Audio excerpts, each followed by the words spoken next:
DGP நியமன விவகாரம் அரசுக்கு சுப்ரீம் கோர்ட் கெடு. தேர்தலை காரணம் காட்டி பணிகளை தவிர்க்கக்கூடாது. போலீஸுக்கு ஹைகோர்ட் அட்வைஸ். மில்லிங் செய்யாமல் சாலையை ஒரு அடி உயர்த்தியதால் ஆபத்து. வெள்ள பாதிப்பு அபாயம். ஓஎம்ஆர் மக்கள் அலறல். மெரினா கடற்கரையில் கடைகள் அமைக்க குலுக்கல் முறையில் 300 பேருக்கு அனுமதி. தாய்லாந்திலிருந்து கடத்தி வரப்பட்ட 30 அரிய வகை உயிரினங்கள் பறிமுதல்.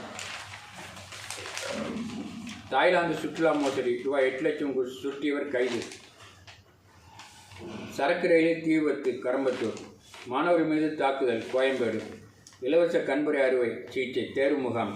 பெண்ணுக்கு தொந்தரவு போதை வாலிபர் கைது. திருவள்ளூர் மாணவருக்கு துப்பாக்கிச் சுடுதல் வெள்ளி. டிவிஷன் கிரிக்கெட் போட்டி தெற்கு ரயில்வே அணி வெற்றி. சென்னை சூப்பர் கால்பந்து லீக் சுபாஷ் சந்திர போஸ் அணி வெற்றி.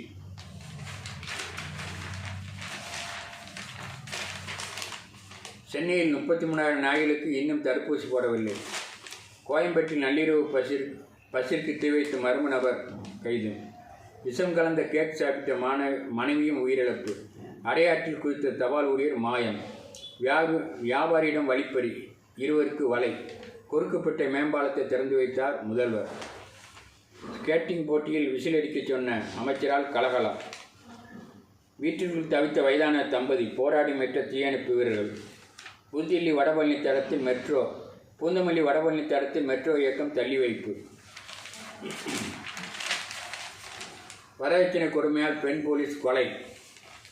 விருகம்பாக்கம் ஆவிச்சிஸ் கல்லூரியில் சோம்நாத் சோதிர்லிங்க ருத்ர பூசை. தியாகராஜ சுவாமி ஆராதனை விழா. சென்னை விநாயகர் சிலையை திருடி விற்ற காவலாளி கைது பிராட்வே. கயிற்றால் இருக்கப்பட்ட 10 வயது சிறுவன் மயக்கம். திமுக தொழிற்சங்க நிர்வாகிகளுக்குள் மோதல். நாற்காலியில் வீசி தாக்குதல் 20 காயம். பள்ளம் தோண்டும் போது மின்சாரம் பாய்ந்து சகோதரர்கள் சீரியஸ். ஆலந்தூர் விபத்தில் முதியவர் பலி. ஆட்டோ ஓட்டுநர் கைது.